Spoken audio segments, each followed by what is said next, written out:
یعنی اس روایت میں جو کچھ بیان کیا گیا ہے ان میں سے کوئی چیز بھی نہیں ہوئی۔ وہ پریشان کر دیا ہم سب آپ نے۔ سلامتی ہے ان آنکھوں پہ جو ہدایت پہ نظریں جمائے بیٹھی ہیں، ان کانوں پہ جو ذکر خیر کے منتظر رہتے ہیں، اور ان قدموں پہ جو ہدایت کی راہ پہ گامزن ہیں۔ یہ روایت امام مسلم نے نقل کی ہے۔ اچھا، یعنی صحیح مسلم کے اندر، صحیح مسلم میں ہے۔ یہ معلوم ہے کہ ہمارے ہاں جو امہات کتب سمجھی جاتی ہیں حدیث میں، وہ تین ہی: موطا امام مالک، امام بخاری کی صحیح، اور امام مسلم کی صحیح۔ بالکل۔ بعد کی کتابیں پھر دوسرے، تیسرے، چوتھے درجے کی کتابیں ہیں۔ یہ مطلب نہیں ہوتا کہ ان میں جو بات بیان ہوگی وہ رد کر دی جائے گی۔ میں یہ عرض کر رہا ہوں کہ یہ روایت جو میں آپ کے سامنے پیش کر رہا ہوں، یہ ایسا نہیں ہے کسی تاریخ کی کتاب میں نقل ہوئی ہے۔ مثال کے طور پر تاریخ دمشق میں یہ روایت بھی نقل ہوئی ہے کہ بعض لوگ یہ سمجھتے تھے کہ معاویہ رضی اللہ عنہ کے زمانے میں دجال آئے گا۔ اچھا، یہ روایت بھی نقل ہوئی ہے کہ فوراً بعد، یعنی رسالت مآب صلی اللہ علیہ وسلم کی دنیا سے رخصتی کے فوراً بعد آ جائے گا۔ اس طرح کی روایتیں بھی ہیں کہ قریش کی حکومت جب ختم ہوگی تو آ جائے گا، لیکن وہ تاریخی روایات ہیں زیادہ تر، وہ اس درجے کی روایات نہیں ہیں۔ یہ روایت امام مسلم نے اپنی صحیح میں نقل کی ہے۔ اچھا، اور میں آپ سے یہ عرض کر رہا ہوں کہ آپ اس روایت کو سنیے، مجھے اس کا ایک ایک لفظ پڑھ کے آپ کو بتانا پڑے گا، کیونکہ جب تک ہم اس کو اس طریقے سے نہیں سنیں گے اس وقت تک اس کی اہمیت واضح نہیں ہوگی۔ بالکل۔ میں اس سے پہلے یہ بھی عرض کر چکا ہوں کہ اس باب کی زیادہ تر روایتیں ابو ہریرہ رضی اللہ عنہ سے ہیں، بلکہ بخاری نے تو قبول ہی صرف ان کی روایتیں کی ہیں۔ یہ روایت بھی ابو ہریرہ رضی اللہ عنہ ہی سے۔ اچھا، اب وہ بیان کیا کر رہے ہیں؟ وہ یہ کہہ رہے ہیں کہ ان رسول اللہ صلی اللہ علیہ وسلم قال، رسول اللہ صلی اللہ علیہ وسلم نے فرمایا۔ اس کو پڑھنے سے پہلے میں یہ عرض کر دوں کہ یہ 2897 رقم ہے۔ 2897 صحیح مسلم کے اندر یہ روایت، صحیح مسلم میں روایت ہے۔ ایک سوال غام صاحب کا کلامی کی معذرت، سند کے لحاظ سے بھی صحیح روایت ہے یہ؟ امام مسلم کی روایت ہے، اس کے بعد تو کوئی مزید گفتگو کی ضرورت نہیں رہتی۔ تاہم امام مسلم ہو، امام بخاری ہو، ان کی روایتوں پر بھی نقد ہوتا ہے۔ میں نے اس پہلو سے ابھی تک کوئی گفتگو نہیں کی۔ یہ آپ کو معلوم ہے کہ جن لوگوں نے موجودہ زمانے میں اس پہ کام کیا ہے، ان میں مثلاً علامہ تمنا عمادی ان تمام روایتوں کی سند میں کلام کرتے ہیں۔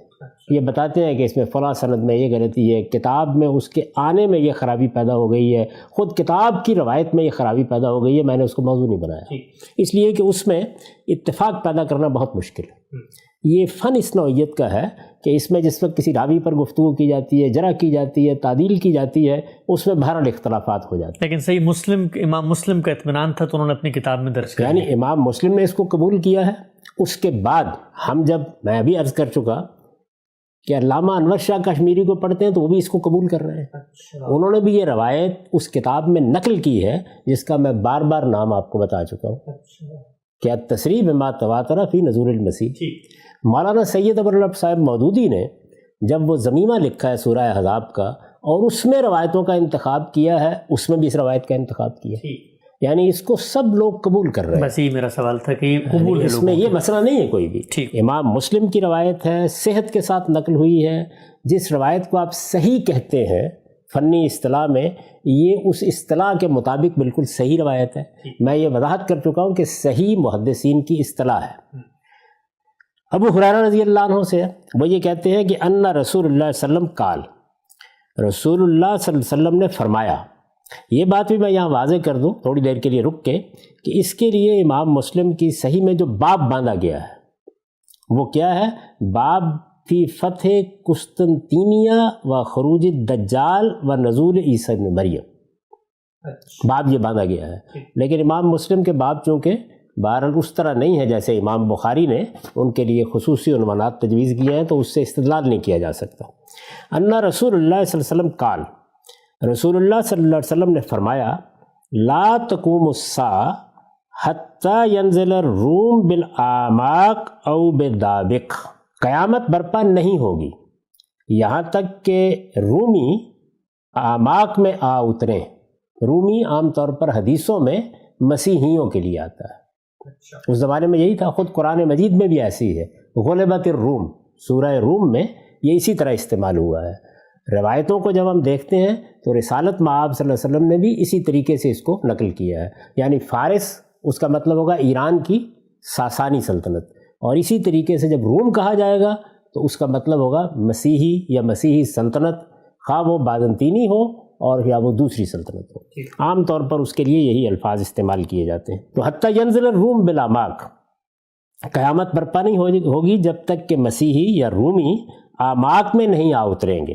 یہ آماک کیا ہے؟ اس کے بعد راوی کہتا ہے او بدابق، یعنی یا آماک کا لفظ استعمال کیا گیا یا دابق کا لفظ استعمال کیا گیا۔ یہ واضح ہے کہ جگہ ہے، تو یہ کہاں ہیں یہ جگہ؟ اس پر امام نووی جو ان کی شرح ہے وہ لکھتے ہیں کہ الآماک و دابق موضعان بالشام بقرب حلب، یعنی یہ دو مقامات کے نام ہیں، آماک اور دابق، یہ دونوں مقامات شام میں ہیں، اور شام میں کہاں ہیں؟ شہر حلب کے قریب ہے، یعنی یہ جگہ متعین ہو گئی۔ شہر حلب کے قریب دابق یا آماک کے مقام پر رومی آ اتریں گے، رومی لشکر آ اتریں گے، آگے واضح ہو جائے گا۔ فَيَخْرُجُ إِلَيْهِمْ جَيْشٌ مِّنَ الْمَدِينَةِ، جب وہ وہاں اتریں گے تو مدینے سے ایک لشکر نکلے گا۔ اچھا، مدینے کے بارے میں کچھ بحث کی ہے لوگوں نے کہ اس سے مراد کیا دمشق ہے، لیکن ظاہر ہے کہ المدینہ کا لفظ جب استعمال کیا جاتا ہے تو ہر شخص کا ذہن مدینۃ النبی کی طرف جاتا ہے۔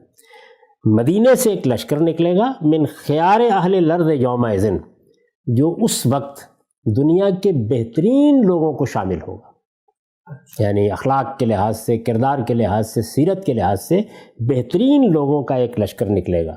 فَإِذَا تَصَافُوا قَالَتِ الروم، جب وہ لشکر صف بستہ ہو جائیں گے، صف بند ہو جائیں گے، جیسے ایک دوسرے کے سامنے آ کے صفیں باندھ دی جاتی ہیں، تو رومی یا مسیحی کہیں گے خلو بیننا و بین الذین سبو منا نقاتلہم، یعنی ہمارے ہاں سے جو قیدی پکڑ لیے گئے ہیں، جن لوگوں نے پکڑے ہیں ان کے اور ہمارے درمیان تم حائل نہ ہو۔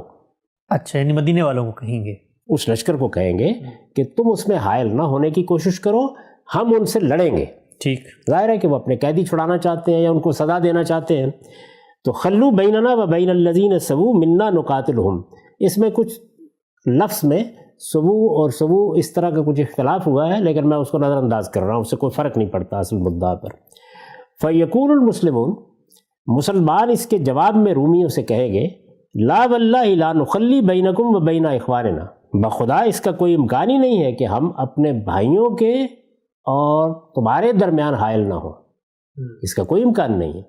یعنی یہ کیسے ہو سکتا ہے کہ ہم ان کو چھوڑ دیں اور تم ان پر حملہ آور ہو جاؤ؟ ٹھیک، یہ ایسے ہی ہے نا کہ جیسے ہم کہتے ہیں کہ بھائی آپ درمیان میں سے ہٹ جائیے، ہم ان سے اپنا معاملہ طے کرنا چاہتے ہیں۔ تو رومی یہ کہیں گے کہ ان لوگوں کے ہاں ہمارے قیدی ہیں، ہم ان سے اپنا معاملہ طے کرنا چاہتے ہیں، درمیان میں آپ لوگوں کو نہیں آنا چاہیے۔ ٹھیک، مسلمان انکار کر دیں، وہ یہ کہیں گے کہ ہم یہ بات ماننے کے لیے تیار نہیں ہیں۔ فَيُقَاتِلُونَهُمْ، اب ظاہر جنگ چھڑ جائے گی، یعنی جس وقت وہ انکار کر دیں گے تو پھر جنگ ہی رہ جائے گا ایک معاملہ، تو جنگ چھڑ جائے گی اور قتال کا بازار گرم ہو جائے گا۔ اس قتال یا اس جنگ کے نتیجے میں کیا ہوگا؟ فَيَنْهَزِمُ ثُلُثٌ لَا يَتُوبُ اللَّهُ عَلَيْهِمْ أَبَدًا، ایک تہائی لشکر، مسلمانوں کا ایک تہائی لشکر شکست کھا جائے گا۔ اچھا، اور اس شکست کے نتیجے میں اللہ کبھی بھی ان پر شفقت نہیں فرمائے گا، اللہ ان کی توبہ قبول نہیں کرے گا، اللہ ان پر رحمت نہیں فرمائے گا۔ میں اس پر بھی اب اس وقت گفتگو نہیں کرتا کہ یہ کیا اصول ہے جس کا یہاں پہ اظہار کیا گیا ہے۔ فَيَنْهَزِمُ ثُلُثٌ لَا يَتُوبُ اللَّهُ عَلَيْهِمْ أَبَدًا، ایک تہائی شکست کھا جائیں گے، اللہ کبھی بھی ان پر شفقت نہیں فرمائے گا۔ وَيُقْتَلُ ثُلُثُهُمْ، اور ایک تہائی جنگ میں کام آ جائیں گے، قتل ہو جائیں گے یا شہید ہو جائیں گے۔ افضل الشہداء عند اللہ، اللہ تعالیٰ کے ہاں وہ سب سے زیادہ فضیلت رکھنے والے شہید قرار پائیں گے۔ اچھا، یعنی ایک تہائی شکست کھا جائیں گے، ایک تہائی شہید ہوں گے، قتل ہو جائیں گے، جنگ میں کام آ جائیں گے، کھیت رہیں گے۔ ان کے بارے میں یہ تبصرہ کیا گیا ہے کہ افضل الشہداء عند اللہ، جس طرح پہلے ثلث کے بارے میں یہ تبصرہ کیا گیا تھا کہ لا یتوب اللہ علیہم ابدا، ویفتتح الثلث، یعنی ایک تہائی شکست کھا کے پیچھے ہٹ گئے، فرار ہو گئے، ایک تہائی شہید ہو گئے، ایک تہائی فتح یاب ہو جائیں گے۔ اچھا، یعنی رومیوں پہ فتح یاب ہو جائیں گے۔ ویفتتح الثلث، لا یفتنون ابدا، اس کے بعد کبھی ان پر کوئی آزمائش نہیں آئے گی، کبھی اللہ کی گرفت نہیں ہوگی۔ یعنی تینوں لشکروں کے ساتھ کیا معاملہ کریں گے اللہ تعالیٰ، وہ بھی یہاں رسالت مآب صلی اللہ علیہ وسلم کے حوالے سے بیان ہو رہا ہے۔ یہ فتح کہاں ہوگی؟ کہتے ہیں فَيَفْتَتِحُونَ قسطنطینیہ، اچھا، یعنی رومیوں کے ساتھ مقابلہ تو دابق سے شروع ہوگا، لیکن فتح یاب ہوتے ہوئے یہ لشکر قسطنطینیہ کو فتح کر لے گا۔ قسطنطینیہ یعنی استنبول۔ قسطنطنیہ، قسطنطینیہ، یہ اس کے مختلف تلفظ ہیں جو ہمارے ہاں رائج ہے تلفظ۔ یہ استنبول ہے، اچھا، یعنی اس کا یہ پرانا نام ہے، اور بھی بعض نام ہے اس شہر کے، لیکن یہ فتح ہو جائے گا۔ فبینما ہم یکتسبون الغنائم، تو اس اثناء میں کہ فتح کے بعد لوگ مال غنیمت تقسیم کر رہے ہوں گے، قد علقوا سیوفہم بالزیتون، اور انہوں نے اپنی تلواریں زیتون کے درختوں سے لٹکا رکھی ہوں گی۔ یعنی فتح ہو گئی ہے، قسطنطینیہ فتح ہو گیا ہے، مسلمان اس میں داخل ہو گئے ہیں، وہاں مال غنیمت ہے بہت سا، اس کو یہ لشکر کے لوگ سمیٹ رہے ہیں۔ مال غنیمت اکٹھا کرتے وقت جنگ ختم ہو چکی ہے، اس لیے تلواریں زیتون کے درختوں پر لٹکا دی گئی ہیں۔ اس صاح فیہم الشیطان، یعنی یہ موقع ہوگا کہ شیطان کی آواز ان کے مابین ابھرے گی۔ یہ دونوں تعبیریں ہو سکتی ہیں، شیطان کی آواز ابھرے گی یعنی ایک آواز آئے گی، اور چونکہ آگے معلوم ہوتا ہے کہ وہ آواز صحیح نہیں ہوگی تو اس لیے اسے شیطان سے تعبیر کر دیا، یا آپ یہ کہہ سکتے ہیں کہ کوئی شخص اس طرح کی خبر پھیلائے گا، اس کو شیطان سے تعبیر کیا گیا ہے۔ اس صاح فیہم الشیطان، شیطان کی آواز ابھرے گی، وہ کیا کہے گا؟ ان المسیح قد خلفکم فی اہلیکم، کہ تم لوگ یہاں پہ مال غنیمت سمیٹ رہے ہو، تمہارے پیچھے تمہارے اہل و عیال میں دجال کا خروج ہو گیا ہے، مسیح دجال کا۔ اچھا، یہ خبر گرم ہو جائے گی، یہ بات پھیل جائے گی۔ ان المسیح قد خلفکم فی اہلیکم فیخرجون وذالک باطل، لوگ فوراً سب کام چھوڑ کے اپنے پیچھے اہل و عیال کی طرف بھاگیں گے، اور معلوم ہوگا کہ خبر صحیح نہیں تھی، یعنی یہ خبر غلط تھی، جھوٹی تھی۔ پھر ظاہر ہے کہ وہ اپنا سب کچھ سمیٹیں گے اور سمیٹ کے سفر شروع کر دیں گے۔ فَإِذَا جَاءُوا الشام، یعنی فتح قسطنطینیہ کے بعد جب وہ شام پہنچیں گے، آپ اندازہ کر سکتے ہیں اس زمانے کے لحاظ سے، یا آج بھی اگر کوئی لشکر پیدل سفر کر رہا ہے یا گھوڑوں پر سفر کر رہا ہے تو کتنا وقت لگ جائے گا؟ چند مہینے لگ جائیں گے، چند ہفتے لگ جائیں گے۔ فَإِذَا جَاءُوا الشام، جب وہ شام پہنچیں گے، یعنی مال غنیمت سمیٹنے کے بعد فتح قسطنطینیہ کے بعد وہ شام پہنچیں گے، خرجا، تو دجال کا خروج ہو جائے گا۔ اچھا، مسیح دجال کا خروج ہو جائے گا۔ فَبَيْنَمَا هُمْ يُعِدُّونَ لِلْقِتَالِ، تو اس اثناء میں کہ اب وہ دجال سے لڑنے کے لیے صفیں باندھ رہے ہوں گے، تیاری کر رہے ہوں گے۔ یہ تو معلوم ہے نا کہ دجال سے بھی ایک جنگ ہونی ہے، تو یہاں بیان کیا جا رہا ہے کہ جس وقت یہ معلوم ہو جائے گا کہ دجال کا خروج ہو گیا ہے، تو اب وہی لشکر جو قسطنطینیہ فتح کر کے شام پہنچا ہے وہ تیاری کرنا شروع کر دے گا کہ اب دجال سے بھی ایک معرکہ ہونا ہے، وہ جو 1/3 بچے ہوئے ہیں، جو 1/3 بچے ہوئے ہیں، 1/3۔ فَبَيْنَمَا هُمْ يُعِدُّونَ لِلْقِتَالِ يُسَوُّونَ الصُّفُوفَ، وہ صفیں باندھ رہے ہوں گے، اِذْ اُقِیمَتِ الصَّلَاۃ، نماز کے لیے اقامت کہی جائے گی، یعنی اس سے پہلے کہ جنگ شروع ہو یا وہ روانہ ہو، صفیں باندھ رہے ہوں گے کہ نماز کی اقامت کہی جائے گی۔ جیسے ہی نماز کی اقامت کہی جائے گی فَيَنزِلُ عِیسیٰ ابْنُ مریم، تو عیسیٰ ابن مریم کا نزول ہو جائے گا۔ اچھا، فَأَمَّهُمْ، اور وہ اس وقت ان کی امامت کریں گے۔ یہاں میں یہ عرض کر دوں کہ بعض دوسری روایتوں میں یہ بیان ہوا ہے کہ وہ امامت سے انکار کر دیں گے اور مسلمانوں کا امیر امامت کرے گا، لیکن اس روایت میں یہ ہے کہ نہیں، وہی امامت کریں گے۔ فَإِذَا رَأَوْا عَدُوَّ اللَّهِ، جیسے ہی مسیح ابن مریم کو اللہ کا دشمن یعنی دجال دیکھے گا، ذَابَ كَمَا يَذُوبُ الْمِلْحُ فِي الْمَاءِ، ایسے گھلنا شروع ہو جائے گا جس طریقے سے پانی میں نمک گھلتا ہے۔ اچھا، فَلَوْ تَرَكَهُ لَنْذَابَ حَتَّى يَهْلِكَ، اگر وہ اس کو نہ بھی چھیڑے، چھوڑ دیں، یعنی مسیح ابن مریم اگر کچھ بھی نہ کہے اسے، تو پھر بھی وہ گلتا گلتا ہلاک ہو جائے گا، یعنی سیدنا مسیح کے آنے کے بعد خود بخود ہی ہلاک ہو جائے گا. ہلاک ہو جائے گا. ولیکن یقتلہ اللہ بیدہ، لیکن اللہ اپنے فیصلے کے مطابق ان کے ہاتھوں ہی سے اس کا قتل کرائے گا. فَيُرِيهِمْ دَمَهُ فِي حَرْبَتِهِ، چنانچہ وہی قتل کریں گے، اور قتل کرنے کے بعد لوگوں کو یا لشکریوں کو یا مسلمانوں کو وہ اپنے نیزے میں اس کا خون دکھائیں گے. اچھا، یہ روایت ہے. میں عرض کر چکا کہ یہ روایت امام مسلم کی ہے. اس میں بہت وضاحت کے ساتھ یہ سب بیان کر دیا. ایک خلاصہ ہم سے بس پوری روایت کا اپنے الفاظ میں اگر آپ بتا دیں سننے والوں کو تو آسانی ہو جائے گی. یعنی اس میں بیان یہ کیا گیا ہے کہ دابق یا آماک کے مقام پر رومی لشکر مسلمانوں پر حملہ آور ہوگا. مقابلے کے لیے ایک لشکر مدینے سے نکلے گا. یہ اس زمانے کے بہترین لوگ ہوں گے. جیسے ہی ان کا آمنا سامنا ہوگا تو اس موقع پر وہ کہیں گے کہ تم درمیان سے ہٹ جاؤ، یہاں جو لشکر پہلے سے موجود ہے انہوں نے ہمارے لوگ پکڑے ہیں، ہم ان کے ساتھ قتال کرنا چاہتے ہیں. یہ لوگ انکار کر دیں گے. اس کے بعد جنگ شروع ہو جائے گی. اس میں سے 1/3 شکست کھا کے بھاگ جائیں گے، 1/3 قتل ہو جائیں گے. وہ بہترین شہداء ہوں گے، سب سے زیادہ فضیلت والے شہداء ہوں گے. 1/3 فتح یاب ہوں گے. اور یہ فتح صرف لشکر پر نہیں ہوگی بلکہ قسطنطینیہ فتح ہو جائے گا. یعنی یہ ہوگا. اس کے بعد یک بیک خبر نشر ہونا شروع ہو جائے گی. یعنی کوئی شیطان پکارے گا یا شیطان ہی پکارے گا، ابلیس پکارے گا، اور وہ یہ کہے گا کہ دجال کا خروج پیچھے ہو گیا. اس وقت لشکر کے لوگ مال غنیمت جمع کر رہے ہوں گے، انہوں نے اپنی تلواریں زیتون کے درختوں پر لٹکا رکھی ہوں گی. وہ وہاں سے چل کے جائیں گے، دیکھیں گے خبر جھوٹی ہے. اس کے بعد اپنا سامان سمیٹیں گے، سمیٹ کے وہ شام کی طرف واپسی شروع کر دیں گے. جب شام میں پہنچیں گے تو دجال کا خروج ہو جائے گا. اور دجال کے خروج کے بعد وہ اس کے مقابلے میں لڑنے کے لیے تیاری کر رہے ہوں گے، صفیں باندھیں گے، نماز کی اقامت ہوگی، نماز کھڑی ہوگی تو سیدنا مسیح علیہ السلام کا نزول ہو جائے. اور اس کے بعد دجال گھلتے گھلتے اسی طرح ختم ہو جائے گا جیسے پانی میں نمک ڈال دیا گیا ہو.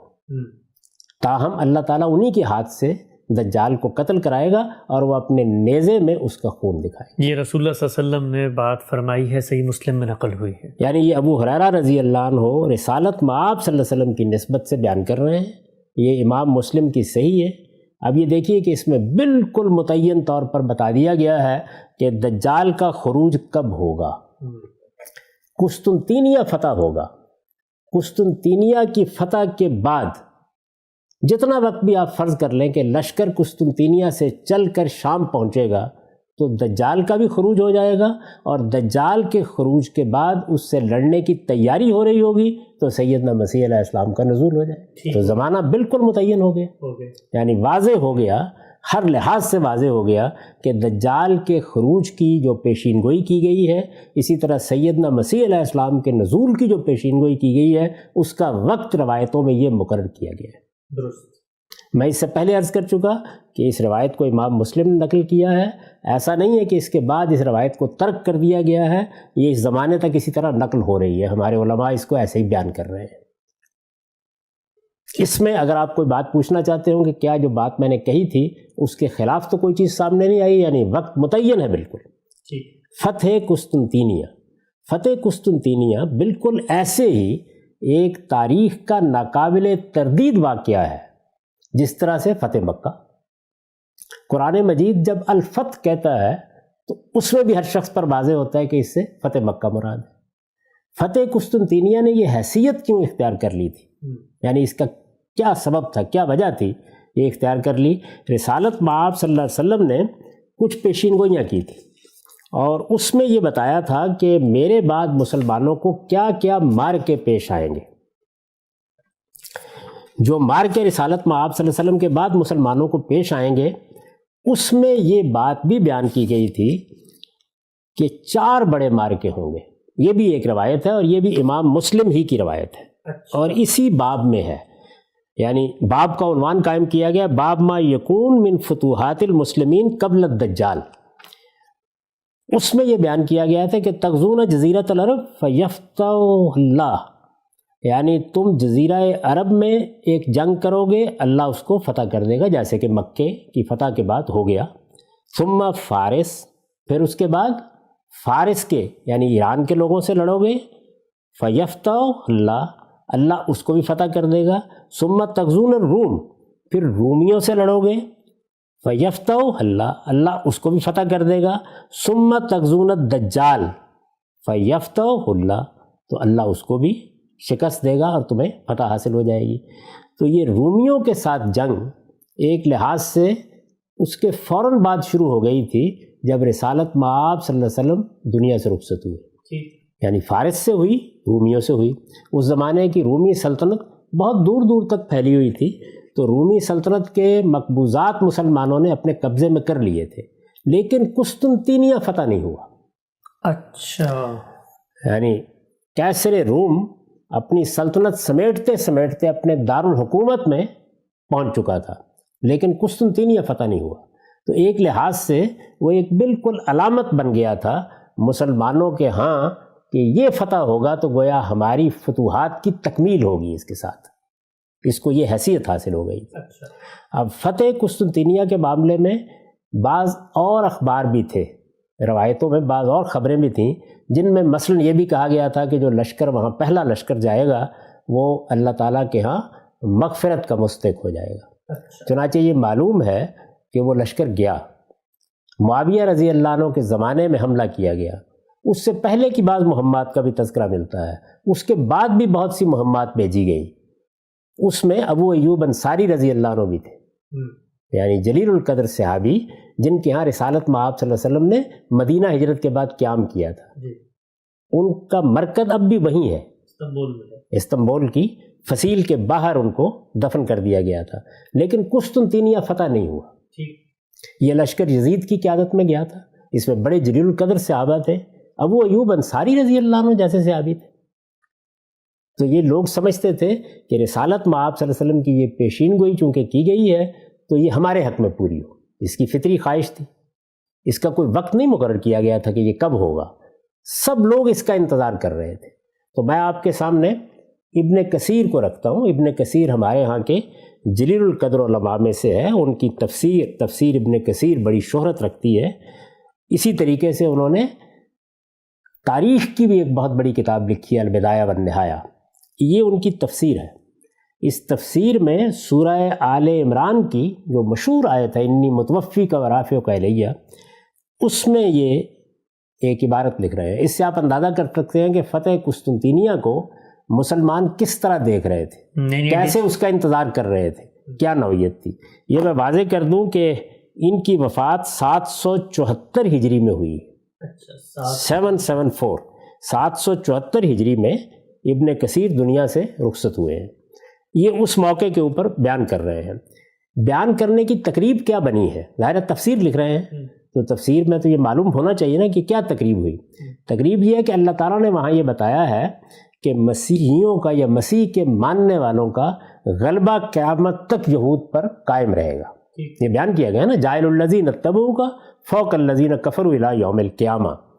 اس کی تفسیر کرتے ہوئے وہ یہ کہتے ہیں فلہذا لما کانوا ہم المؤمنین بالمسیح حقا، یعنی جب یہ بات طے ہو گئی کہ مسلمان ہی سیدنا مسیح علیہ السلام کے اصل پیرو ہیں، تو اب کہتے ہیں کیا ہوا، چنانچہ اس غلبے کی ابتدا کیسے ہوئی اس کو بیان کر رہے ہیں۔ ان کے زمانے تک، یعنی یہ رخصت ہوئے 774 میں، ان کے زمانے تک کیا کچھ ہو چکا ہے۔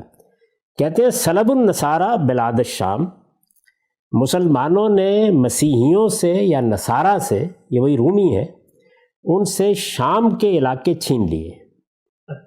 وَأَلْجَوْهُمْ إِلَى الروم، اور ان کو انہوں نے روم میں پناہ لینے پہ مجبور کر دیا، یعنی یہ سارے علاقے ان سے چھن گئے ہیں اور اب وہ وہیں پناہ لینے پہ مجبور ہیں۔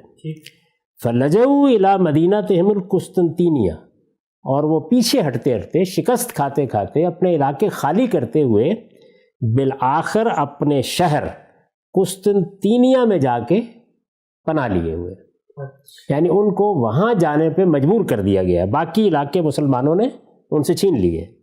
وَلَا يَزَالُ الْإِسْلَامُ وَأَهْلُهُ فَوْقَهُمْ إِلَى يَوْمِ الْقِيَامَةِ، اللہ کا فیصلہ یہ ہے کہ اسلام اور اس کے ماننے والے قیامت تک اپنی یہ برتری ان پر قائم رکھیں گے۔ وقد اخبر الصادق الصدوق صلی اللہ علیہ وسلم امتہ، رسول اللہ صلی اللہ علیہ وسلم نے اپنی امت کو یہ خبر دی ہے کہ بأن آخرہم سیفتحون القسطنطینیہ، کہ ان کے آخری زمانے میں قسطنطینیہ فتح ہوگا، ویستفیون ما فیہا من الاموال، اور وہاں بہت کچھ ان کو مال فے ملے گا، مال غنیمت ملے گا، ویقتلون الروم مقتلۃ عظیمہ جدہ، اور اس فتح کے لیے جب قسطنطینیہ فتح ہوگا تو رومیوں کے ساتھ ایک بڑا غیر معمولی معرکہ گرم ہو جائے گا۔ لم یر الناس مثلہا ولا یرون بعدہا نظیرہا، نہ اس سے پہلے لوگوں نے اس طرح کا معرکہ دیکھا ہوگا نہ بعد میں دیکھیں گے۔ یہ کہتے ہیں وقت جماعت فی ھذا جزء مفردہ، یعنی اس طرح کی جو پیشین گوئیاں ہیں یا یہ جو احوال ہیں ان پر میں نے الگ سے بھی ایک کتاب لکھی ہے، اس میں جمع کر دیا ہے۔ تو مسلمان اس کو ایسے دیکھ، یعنی اینٹیسپیٹ کر رہے تھے کہ یہ اب ہونے جا رہا ہے، یہ ہوگا۔ یعنی فتح قسطنطینیہ میں نے آپ سے عرض کیا نا کہ سیدنا معاویہ رضی اللہ عنہ کے زمانے سے مسلمانوں کا خصوصی ہدف تھی، یہ علاقے خالی کرا لیے گئے تھے، ان سب پر مسلمانوں کی حکومتیں قائم ہو گئی تھیں، یہ شام کا علاقہ ہے، یہ مصر ہے، یہ فلاں ہے فلاں ہے۔ اس وقت قسطنطینیہ ہی میں اصل میں مسیحیوں کی سلطنت کا مرکز رہ گیا تھا۔ ٹھیک، مسلمان چاہتے تھے کہ اس شہر کو فتح کر لیں۔ اس کے بارے میں اور بھی پیشین گوئیاں روایتوں کے اندر موجود ہیں کہ یہ فتح ہوگا، کیسا شہر ہوگا، کس طرح فتح ہوگا، یہ سب چیزیں روایتوں کے اندر نقل ہوئی ہیں۔ اب یہاں یہ بیان کیا گیا ہے، جو میں نے روایت آپ کو سنائی ہے، کہ فتح قسطنطینیہ کے فوراً بعد، چند ہفتے کہہ لیں، چند مہینے کہہ لیں، یعنی اتنی دیر بعد کہ لشکر وہاں سے چل کے شام تک پہنچ جائے گا یا حلب کے قریب دابق کے مقام تک پہنچ جائے گا، تو وہاں دجال کا خروج بھی ہو جائے گا، اور دجال کے خروج کی اطلاع پانے کے بعد مسلمان جب اس سے لڑنے کی تیاری کر رہے ہوں گے تو مسیح علیہ السلام کا نزول بھی ہو جائے گا۔ تو وقت متعین ہو گیا۔ اب آپ جانتے ہیں کہ تاریخی طور پر فتح قسطنطینیہ کب ہوئی؟ ہجری کیلنڈر کے لحاظ سے 857 ہجری میں ہو چکی، یعنی اس وقت قسطنطینیہ میں عثمانی سلطنت قائم ہوئی، سلطان محمد فاتح نے وہاں اپنی سلطنت قائم کی، وہ صدیوں، اس وقت کم و بیش 600 سال یعنی 1453 عیسوی بنتی ہے، 857 ہجری میں فتح ہوا ہے، غالباً ربیع الاول کا مہینہ تھا۔ 1453 عیسوی سال ہے، مئی کے مہینے میں قسطنطینیہ فتح ہو گیا۔ قسطنطینیہ فتح ہو گیا 1453 میں، 2053 میں 600 سال ہو جائیں گے۔ اس 600 سال کے عرصے میں پہلی یا دوسری جنگ عظیم میں اس وقت ظہور ہو رہا ہے، کچھ دیر کے لیے افواج اس پہ داخل ہوئی تھی، ورنہ ایسا کبھی نہیں ہو سکا۔ وہ مسلمانوں کے پاس ہے اس وقت بھی، اگرچہ وہ ترکی کا دارالحکومت تو نہیں ہے لیکن سب سے بڑا شہر ہے، اسی شہر کا نام استنبول رکھا گیا ہے۔ ٹھیک، تو قسطنطینیہ 1453 میں فتح ہو گیا۔ 1453 وہ وقت ہے جو تعین کے ساتھ بیان کیا گیا تھا کہ اس میں دجال کا خروج بھی ہو جائے گا اور سیدنا مسیح علیہ السلام کا نزول بھی ہو جائے گا، جیسے کہ مسلم کی یہ روایت بتا رہی ہے۔ اب ذرا اس روایت کی طرف مراجعت کیجئے پھر، اور یہ دیکھیے کہ جو روایت ہم نے ابھی پڑھی اس میں سے کوئی ایک چیز بھی ہوئی ہے، ایک چیز کو دیکھیے۔ پہلی چیز یہ تھی کہ جب یہ ہوگا تو رومی دابق یا آماک کے مقام پر آئیں گے، اور دابق اور آماک کہاں ہیں؟ یہ دو مقامات ہیں حلب کے قریب، شام کے شہر حلب کے قریب۔ ایسا کوئی واقعہ نہیں ہوا جب قسطنطینیہ فتح ہوا۔ اچھا، یہ تو تاریخی طور پر آپ کوئی بھی تاریخ کی کتاب اٹھائیں آپ جان سکتے ہیں۔ اچھا، پھر یہ بتایا گیا تھا کہ اس موقع کے اوپر مدینہ سے ایک لشکر نکلے گا، ایسا کوئی لشکر نہ اس مدینہ سے نکلا، یا اگر آپ اس سے دمشق بھی مراد لے لیں تو وہاں سے بھی نہیں نکلا۔ یہ جنگ ہوگی جس میں قیدیوں کا مطالبہ کیا جائے گا اور مسلمانوں سے تقاضا کیا جائے گا، اس طرح کا بھی کوئی واقعہ نہیں ہوا۔ اس کے بعد بیان کیا گیا کہ ایک ثلث شکست کھا جائے گا، ایک ثلث مقتول ہوگا، وہ بہترین شہداء ہوں گے، ایسی بھی کوئی چیز نہیں ہوئی۔ اس لشکر نے جا کر اس کی 1/3 نے قسطنطینیہ فتح کر لیا۔ قسطنطینیہ کی فتح کی داستان ہر آدمی جو تاریخ سے واقف ہے اس کو معلوم ہے. یعنی محمد فاتح نے کیسے کیا تھا، کیسے خشکی پر جہاز چلائے گئے تھے، کس طرح کا معاملہ ہو گیا تھا، یہ عثمانیوں نے فتح کیا. اس کے بعد ان کی بڑی سلطنت، یہاں میں عرض کر چکا ہوں کہ 1924 میں ختم ہوئی ہے خلافت. اب بھی ترکی آزاد ہے، یعنی ایک ملک کی حیثیت سے وہاں مسلمانوں ہی کا قبضہ ہے. ٹھیک. اس وقت بھی اردوان لوگوں کے خیال کے مطابق وہاں سلطنت عثمانیہ کو زندہ کر رہے ہیں، مسلمانوں ہی کا قبضہ ہے. ان میں سے بھی کچھ نہیں ہوا. اچھا، پھر یہ تھا کہ اس موقع کے اوپر لوگ اپنی تلواریں لٹکا کے مال غنیمت سمیٹ رہے ہوں گے، آواز آئے گی، کوئی آواز نہیں آئی. وہ لشکر شام واپس جائے گا، جب واپس جائے گا تو وہاں دجال کا خروج ہو جائے گا. آپ جانتے ہیں کہ 600 سال ہو گئے، اس طرح کا کوئی واقعہ نہیں ہوا. نزول مسیح ہو جائے گا، اس کے بعد اس طرح کی بھی کوئی چیز نہیں ہوئی. دجال کو وہ اپنے حربے سے یا اپنے نیزے سے قتل کر دیں گے اور اس کا خون دکھائیں گے، کچھ بھی نہیں ہوگا. یعنی اس روایت میں جو کچھ بیان کیا گیا ہے ان میں سے کوئی چیز بھی نہیں ہوئی. تو پریشان کر دیا ہم سب آپ نے. تو امام مسلم ہے، یعنی میں نے بتا دیا آپ کو 2897 رقم ہے. یہ باب بھی بتا دیا کون سا ہے، اس کو جا کے خود پڑھ لیجیے. مسلم اردو میں بھی ترجمہ ہوئی ہوئی، اس میں دیکھ لیجیے. انگریزی میں بھی ترجمہ ہوئی ہوئی، اس میں دیکھ لیجیے. ہمارے ہاں ڈاکٹر شہزاد سلیم صاحب نے ان روایات پر کام کیا ہے. انہوں نے جس روایت کو نمائندہ روایت کی حیثیت سے انتخاب کیا وہ یہی روایت ہے. اچھا، اور یہ آپ بتا رہے ہیں. اور میں عرض کر رہا ہوں کہ ایسا نہیں ہے کہ امام مسلم کی اس روایت کو فتح قسطنطینیہ کے بعد کہیں رکھ دیا گیا. علامہ انور شاہ کشمیری نے بھی نقل کیا ہے، مولانا سید ابو اللہ صاحب مودودی نے بھی نقل کیا ہے. اس کے بعد یہ بتائیے کہ اب کیا کرنا ہے. ہم سب ایک چیز ذہن میں آتی ہے، آپ نے جو پوری بات اتنی تفصیل سے بیان کی، رسول اللہ صلی اللہ علیہ وسلم کی نسبت سے صحیح مسلم کی روایت، مقام طے ہے، وقت طے ہے، ایونٹ طے ہے، اور جو کریکٹرز ہیں وہ طے ہیں، اور یہ سب کچھ آپ کہتے ہیں کہ ہو گیا ہے اور سیدنا مسیح نہیں آئے. نہیں، یہ بیان کیا گیا تھا کہ اس وقت ہونا ہے جی، یعنی ان میں سے کچھ بھی نہیں ہوا. فتح قسطنطینیہ ہو گئی، فتح قسطنطینیہ ہو گیا، لیکن باقی کچھ نہیں ہوا. جو کچھ اس روایت میں بیان کیا گیا تھا ان میں سے کچھ بھی نہیں ہوا، فتح قسطنطینیہ ہو گئی. ٹھیک، یعنی جو جو متعین وقت میں نے عرض کیا تھا نا کہ روایت میں متعین وقت بیان کیا گیا ہے. تو اگر ہم صاحب یہ کہا جائے کہ یہ جو آپ روایت آپ نے بھی پڑھی اور گھبراہٹ میں ڈال دیا ہم سب کو، سننے والوں کو، کہ یہ جو متعین وقت بتایا گیا تھا وہ ایونٹ تو ہو گیا، فتح قسطنطینیہ ہو گیا، استنبول فتح ہو گیا، محمد فاتح نے آج سے 600 سال پہلے 857 میں فتح کر لیا. اچھا، اس فتح سے 100 سال پہلے کی تقریباً آپ نے داستان سنائی ابن کثیر کی کہ وہ اینٹیسپیٹ کر رہے ہیں کہ یہ ہونے جائے گا، ہوگا، اور یہ سب کچھ. تو کوئی یہ بھی تو کہہ سکتا ہے کہ یہ جو کچھ ہوا ہے، جو حدیث میں بیان ہوا ہے، یہ وہ والا ایونٹ نہیں ہے، وہ جو پہلے ہوا تھا وہ تو پہلے ہو گیا. یعنی ایسی ہے کہ کہا جائے کہ جی نیو یارک میں ٹوئن ٹاورز گریں گے اور دجال آ جائے گا، ٹوئن ٹاورز گر گئے، نہیں آئے، تو اس کی ایک توجہ یہ بھی تو کی جا سکتی ہے کہ دوبارہ سے ٹوئن ٹاور تعمیر ہوں، دوبارہ سے گریں، تو ہو سکتا ہے قسطنطینیہ دوبارہ سے رومیوں کے قبضے میں جائے اور دوبارہ مسلمان فتح کریں، تو تب آ جائیں سیدنا مسیح. میں تو اپنے عدم اطمینان کے وجہ بیان کر رہا ہوں نا، یعنی یہ بیان کر رہا ہوں کہ کیوں ان روایتوں کے بارے میں نے یہ کہا ہے اپنی کتاب میں کہ یہ محل نظر ہو گئی ہیں، ان کو اب اس طرح قبول نہیں کیا جا سکتا، ان پر تحقیق کی ضرورت ہے. کیوں اپنے عدم اطمینان کا اظہار کر رہا ہوں، اس کے وجہ بیان کر رہا ہوں.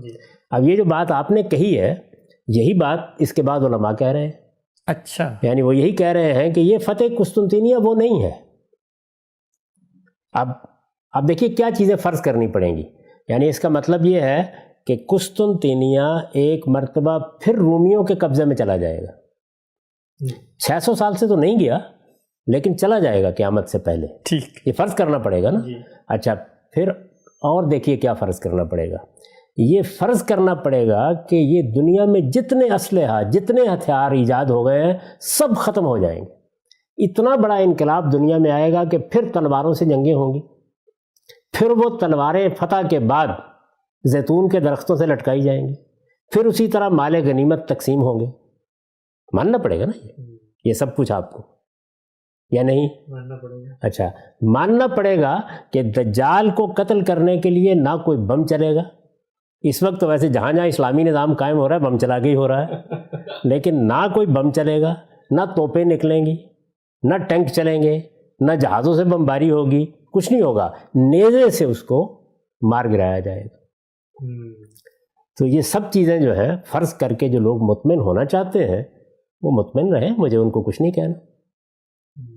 لیکن مجھے یہ بتائیے کہ رسالت مآب صلی اللہ علیہ وسلم کی نسبت سے اگر یہ پیشین گوئی ہے تو پھر تو کم سے کم تقاضا یہ ہے کہ یہ تو اللہ کے پیغمبر نے اگر بات کہی تھی تو یہ اللہ نے بتایا ہوگا نا کہ فتح قسطنطینیہ ہو جائے گی، اس کے بعد برسوں مسلمان فتح یاب رہیں گے، اس شہر پر ان کا قبضہ رہے گا، برسوں نہیں صدیوں۔